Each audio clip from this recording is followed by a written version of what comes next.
Всем привет, с вами Вика. И давайте посмотрим новый расклад Таро для мужчин. Как вы узнаете свою половинку?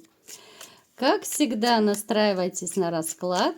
Для энергообмена ставьте лайк, подписывайтесь на мой канал, делитесь видео с друзьями. И смотрим, в каких энергиях вы пребываете. Не забывайте, ребят, кто хочет записаться на личный расклад, либо же сделать диагностику негатива, телефон под видео, не стесняйтесь, пишите. Итак, что же о вас мне поведают?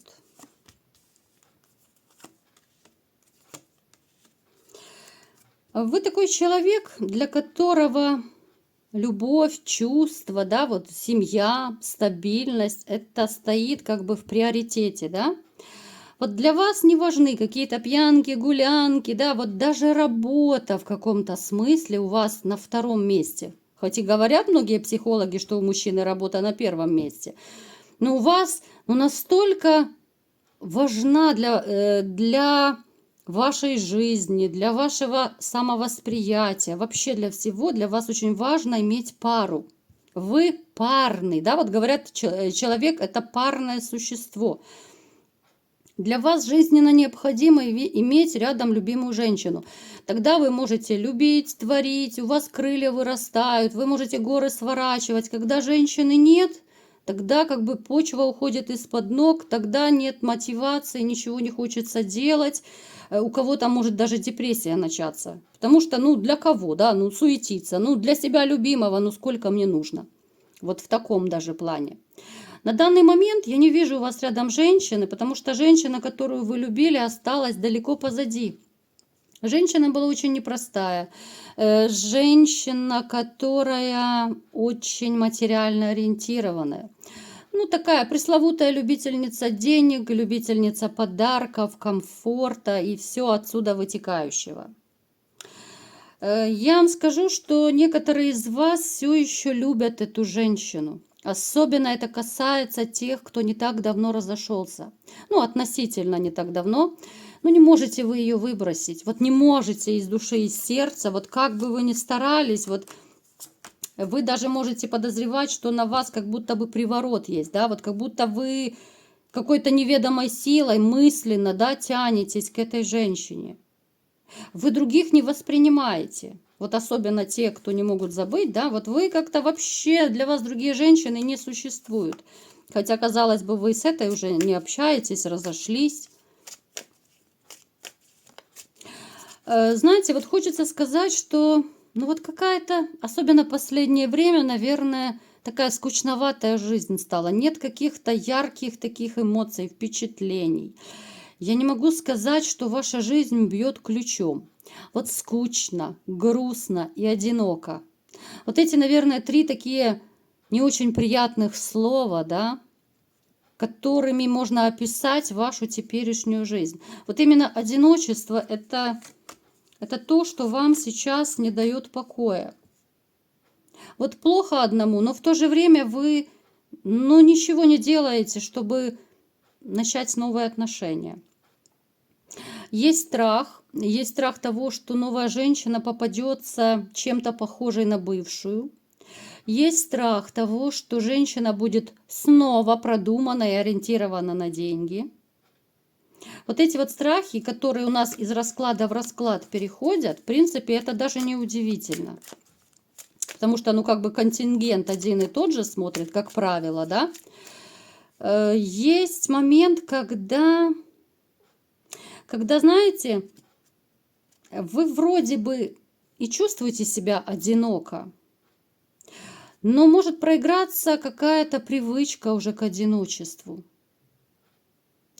Вот знаете, такой вот какой-то парадокс у нас получается. Вы человек парный, да, который не мыслит своей жизни без любви, но в то же время есть страхи, есть у кого-то комплексы, да, есть опасения. И может даже проигрываться, что кто-то из вас начинает привыкать и в каком-то смысле даже кайфовать от одиночества. Говорю так, потому что общий расклад, вы понимаете, что у каждого может проиграться по-разному. Нет активных карт, нет какой-то такой, знаете, перспективы, нет планов особых на будущую личную жизнь. Все так ровно, спокойно, скучно, да? Ну, какой-то трэш, конечно. Я не вижу вообще бурных эмоций в жизни. Скучно, да, вот скучно. Скука, скука, еще раз скука. Может также проиграться, смотрите, что в вашем окружении есть люди, ну, это друзья, приятели, либо же, не знаю, там, коллеги, у кого-то родственники, которые могут вас так немножечко подталкивать и говорить: да давай уже, пора устраивать личную жизнь, хватит грустить, хватит страдать. Вам могут предлагать познакомить с какой-то женщиной. Но опять же, это не в ваших правилах, вы не будете знакомиться. Вам даже вот это само сводничество, ну, не очень приятно. Вот напишите в комментариях, понравится вам, если вас познакомят с кем-то, да, вот это Маша, это Даша, а это Паша, да. Ну, понравится вам такое или нет? Ну, насколько я знаю, что многие люди, ну, не любят сводничество. Это уже, наверное, последняя стадия. Это уже когда все пути испробованы. Но это уже, наверное, трэш полный должен быть, чтобы вас сводили. Хотя, опять же, у каждого свои мнения на этот счет. Напишите, нравится. Хотелось бы, чтобы вас с кем-то познакомили таким образом. Далее, вы человек, который, опять же, очень чувствительный, очень ранимый, да? Вот у нас почему-то в обществе, к сожалению, принято считать, что если мужчина, то он должен быть жесткий, мужчины не плачут, мужчины огорчаются, мужчина не должен ни в коем случае показать, что ему плохо, свои чувства, эмоции и так далее. Я считаю это очень неправильно, потому что мужчина тоже человек со своими чувствами, со своими переживаниями. Даже та же, пусть скупая мужская слеза, это нормально. Не нужно над этим насмехаться, не нужно это как-то перекручивать и опускать и говорить, что вот если мужчина прослезился, значит он слабак. Нет, конечно же. Слезы в первую очередь говорят о том, что у человека есть душа. У мужчин тоже есть душа. Я думаю, вы со мной согласитесь, да? Но почему-то вот так с детства, к сожалению, в нашем обществе прививают вот такие понятия мальчикам, да, вот подавляй в себе все. А вы-то человек очень ранимый. Вы человек, который живет душой, сердцем. Отсюда вот и проблема у многих мужчин, потому что вы искренне ко всему относитесь, и к женщинам. Вы подход у вас к женщинам очень такой душевный, чистый, да? Вы даже спать не будете с женщиной, которая вам не по душе. Напишите в комментариях, права я или нет. Поэтому, вот знаете, вот такие вот добряки, искренние, честные люди, к сожалению, почему-то всегда страдают. Ну вот не ценится, да, вот не ценится ни доброта, не ценится искренность, верность, порядочность. И казалось бы, да, вот парадокс. А какого хрена тогда хранить верность, если ее никто не ценит, да, вот? Ну так и хочется сказать в такой ситуации. Для кого ее беречь, да? Ну, это трэш, конечно. Так, давайте-ка будем ближе к делу, да, ближе к телу. И будем, мои хорошие, разбираться. Что же будет у вас в личной жизни дальше? Будет такой трэш и дальше? Или же появится новая женщина? И как же вы ее узнаете? Может быть, она будет стоять с газеткой в руке. Может быть, она стоять будет в розовых чулочках. Давайте разбираться. Так, что будет в личной жизни? Какой-то период еще вы погрустите, будет скучновато. Но потом перед вами откроются какие-то вот разные возможности. Опять же, это у каждого проиграется по-разному. Кто-то, может быть, куда-то поедет, кого-то, ну, я не знаю, там, может быть, обязательства какие-то новые будут, ну, что-то по работе, какая-то движуха. Ну, то есть вы будете и больше с людьми общаться, больше какой-то движухи, активности добавится в вашу жизнь. Вот если у вас какой-то период, да, вот душа и сердце на 10 цепей, да, вот очень четко видно, закрыты на 10 цепей, то эти цепи очень скоро спадут. Но опять же, у каждого это будет свое время. Начнется новый жизненный этап. Давайте разбираться, что это за жизненный этап вот именно с женщинами. Как бы вы ни крутили, ни вертели, но в вашей жизни появится и новая женщина, и новая любовь. Причем, знаете, вы будете переживать поначалу. Вот вы будете переживать, а стоит ли вступать в отношения, а может быть побыть одному. Вот эти вот ваши внутренние «а может», они вот не будут давать вам покоя. Опять же самоедство, опять же вот эти все накручивания, сомнения, да, вот эти ваши внутренние тараканчики, которых вы еще не потравили, они будут очень плотно вас терроризировать. В вашей жизни появится женщина, мы сейчас дойдем, как вы и узнаете, конечно же, я просто так, как всегда, держу интригу. Так, появится женщина, она тоже одинокая, но она чертовски хороша. Она хороша до такой степени, что обычно таким женщинам оборачиваются во след. Таких женщин боятся. Раньше, вот в средние века, таких женщин считали ведьмами и сжигали на костре. Вот красавец, да, вот если кто знает, историю изучал. Это женщина ухоженная, она довольно так со вкусом одета. Такие женщины, конечно же, знают себе цену. Пусть это вас не пугает, потому что я вам скажу, кому-то это будет открытие, что, ну, как правило, красивые женщины, они очень уверенные в себе. Большинство красивых женщин, ну, в каком-то смысле в короне. Пусть вас это не пугает, потому что у каждого своя корона, свои тараканы, да, это не значит, что она такая сякая будет, как ваша, допустим, бывшая. Вот, она будет вас пугать, вот куча страхов.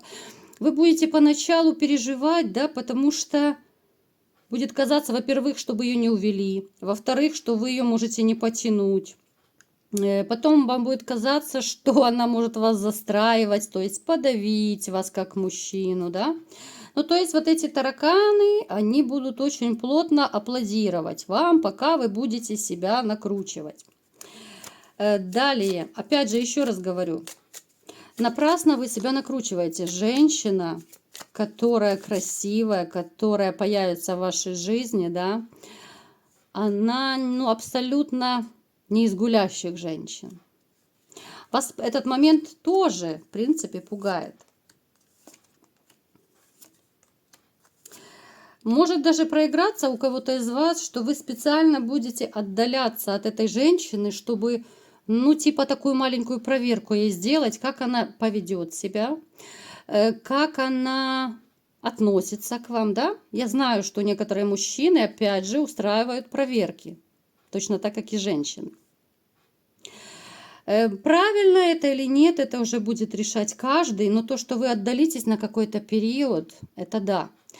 Но этим отдалением, в принципе, вы ничего нового для себя не откроете. Эта женщина будет относиться нормально, адекватно, да. Ну, то есть, объясняю на пальцах. Вот вы отдалились, конечно же, она проявит и беспокойство, заботу. Может быть, ты заболел, что случилось, да? Может тебе чем-то помочь. Ну, вот в таком плане. То есть, она проверку пройдет. Вы можете ее даже не проверять. Это женщина, которая...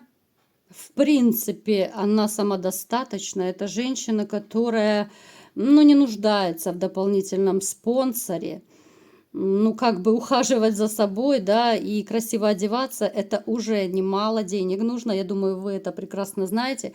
Поэтому она не ищет спонсора. Эта женщина ориентирована на серьезные отношения. Она точно так, как и вы, хотела бы любить и быть любимой.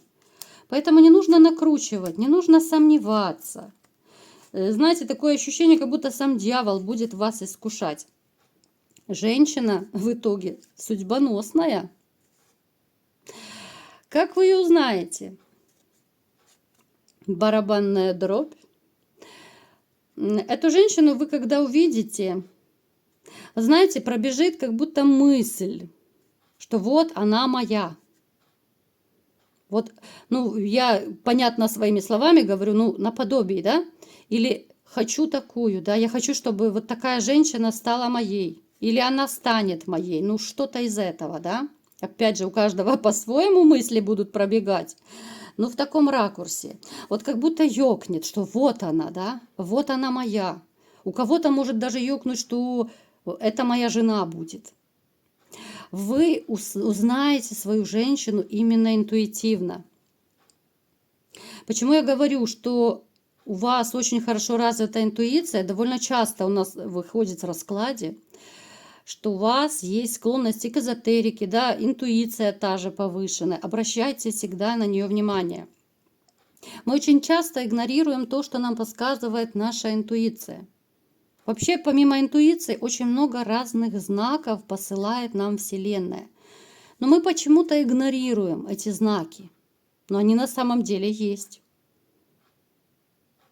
Поэтому вот когда у вас ёкнет, да, вот такая мысль пробежит при виде на новую женщину, да, при взгляде, так вот знаете, что это она. С ней у вас как-то, вот знаете, завяжется разговор сразу, ну как по маслу. Вот будет ощущение, как будто вы ее 100 лет знаете. Такое ощущение бывает далеко не со всеми и далеко не у всех. Не всем так везет. Вот с ней вы начнете разговаривать и будете думать, елки-палки, ну точно, ну своя в доску, да, вот она моя, ну как будто, ну реально я ее 100 лет знаю. Обращайте внимание на интуицию, еще раз говорю. Не сочкуем, ребята. Поэтому обращаюсь к тем, кто поставил на себе крест, кто уже не верит ни во что, ни в кого, да, кто уже разуверился в женщинах, в какой-то женской порядочности, да. Я еще раз говорю, что даже если вас предала какая-то одна женщина, ну у кого-то может быть 2 там, да, знайте, что все женщины абсолютно разные, точно так, как и мужчины. И уясните это раз и навсегда. Если вас предала 1-2, это не значит, что все будут предавать. Это нужно понять, это сложно. Это нелегко, конечно, когда ты травмированный, но нужно работать над собой. И тогда вы поймете, что не так уже страшны женщины окружающие.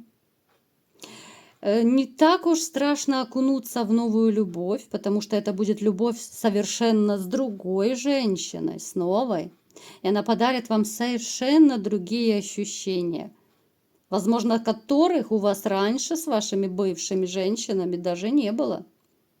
Поэтому я вам всем желаю окунуться в мир любви, настоящей любви, взаимной любви, чтобы наконец-то вы начали сиять от счастья и летать на крыльях и, знаете, вот не спать просто, вот не спать, потому что будет переполнять вот этот адреналин, будет переполнять вот эти вот эмоции, чувства, да, вот как в 17 лет.